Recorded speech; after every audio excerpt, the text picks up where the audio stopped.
Barbiturates और anti कन्वल्सेंट्स जो है वो गैबा पे जाके एक्ट करते हैं, ठीक है, और इनहिबिटरी इनका एक्शन होता है। The next is total abdominal hysterectomy was done of a women and 1 liter of normal saline is used to wash the wound. It touches the pelvic brim and then it goes into subphrenic space, ठीक है। जब भी हम लोगों का pelvic brim तक अगर ये जाके टच करता है तो अल्टीमेटली ये कहाँ पे जाएगा, सबफ्रेनिक स्पेस में जाएगा, नॉर्मल सेलाइन, ठीक है, जो वॉश है। The next is a young boy is brought to the hospital after a bicycle accident and possible pelvic fracture. While awaiting a compound tomography CT scan of the pelvic, a physician proceeds with focal neurologic examination. In testing the child's reflexes, which of the following nerves would carry afferent impulses through the cremasteric reflex? तो इसको हमेशा याद रखो, इलियो inguinal nerve, ठीक है। अब पहले भी ये पॉइंट डिस्कस हो चुका है, इसको हम दोबारा कर रहे हैं, ठीक है। Doctor Nabila, it is your task, ठीक है, ये आपका असाइनमेंट है, आप इसको असाइनमेंट वाले ग्रुप में भी भेजोगे कि एफरेंट जो है हमारे पास, efferent fibres are carried by femoral branch of genitofemoral nerve and ilioinguinal nerve, जबकि afferent are carried by genital branch of genitofemoral nerve. Is that clear? आपके पास दो हैं, ठीक है। अगर तो आपके पेपर में पूछ ले आफ्रेंट का, तो efferent impulses are carried, efferent impulses of the cremasteric are carried by femoral branch of genitofemoral nerve and ilioinguinal nerve, जबकि efferent impulses of the cremasteric reflex are carried by genital branch of genitofemoral nerve. Is that clear? आपसे paper में maximum times efferent का पूछते हैं, तो efferent का अच्छे से याद कर लो। Am I clear? अच्छा, the next is low testosterone levels are present in preschool kid, ठीक है, यानी कि लेस देन 5 ईयर्स, 5 ईयर्स में हम लोग स्कूल गोइंग कंसीडर करते हैं, और लेस देन 5 यानी कि प्री स्कूल किड्स के अंदर क्या होगा, लो लेवल ऑफ टेस्टोस्टेरोन जो है वो रिलीज़ होता है। Clear? On histology slide, serous acini with stratified epithelium in the duct is seen in B, तो इट इज़ लैक्रिमल ग्लैंड, ठीक है। हिस्टोलॉजी स्लाइड में अगर हमारे पास सीरस एसिनाई है और साथ साथ क्या स्ट्रेटिफाइड स्क्वेमस एपिथेलियम मौजूद है डक्ट्स के अंदर, तो ये क्या है, लैक्रिमल ग्लैंड्स की हिस्टोलॉजी है। क्लियर? आप में से एक ये भी नोट कर ले डॉक्टर जोया, ये आज आप करेंगे, ठीक है। लैक्रिमल ग्लैंड, आगे एरो, फिर उसकी हिस्टोलॉजी मेंशन करेंगी। अच्छा, women presented with vulval etching and pinkish purulent discharge, what is the cause? तो इट इज़ ट्राइकोमोनास वेजाइनालिस, ठीक है। ट्राइकोमोनास वेजाइनालिस जो है ये हमारे पास एक बैक्टीरिया है, और इसकी वजह से क्या हो रहा है, वल्वल इचिंग हो रही है, साथ ही पिंकिश है और प्यूरुलेंट डिस्चार्ज भी है। तो आपने ये भी हाई यील्ड के पॉइंट्स में लिखना है। The next is chi square, chi square is used to measure, तो हमेशा याद रखो chi square is used to measure categorical data. 2x2 table in biostat shows, तो it shows chi-square test. After prostatectomy or rectourethral fistula is formed, so which layer should have been preserved to be on the safe side? तो it is denovelars fascia, ठीक है। rectourethral fistula formed है, ठीक है, to be on the safe side, denovelars fascia should be spared या preserved.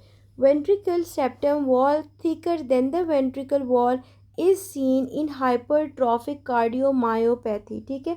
hypertrophic cardiomyopathy में क्या होता है, ventricle septal wall is thicker than the ventricle wall itself. Clear?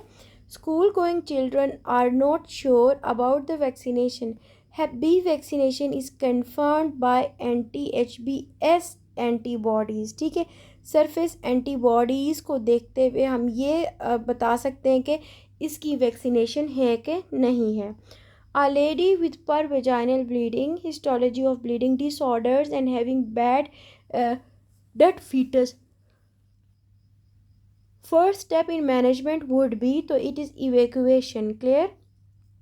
Lady है, ठीक है, वेजाइनल ब्लीड कर रही है, ठीक है, और क्या है हमारे पास ब्लीडिंग डिसऑर्डर्स मौजूद हैं, तो डेड फीटस, तो फर्स्ट स्टेप क्या होगी, हम लोग डेड फीटस को रिमूव करेंगे। Clear? Otherwise patient DIC develop करेगी और there will be increased bleeding या कंटिन्यूस ब्लीडिंग। तो the first step of management would be evacuation of the foetus from the uterus, ठीक है। 17 years old with primary amenorrhoea, ठीक है, primary amenorrhoea है और एब्सेंट सेकेंडरी सेक्सुअल कैरेक्टरिस्टिक्स हैं। On examination there are well developed normal breast and blind vagina. Ultrasonography confirms absent uterus.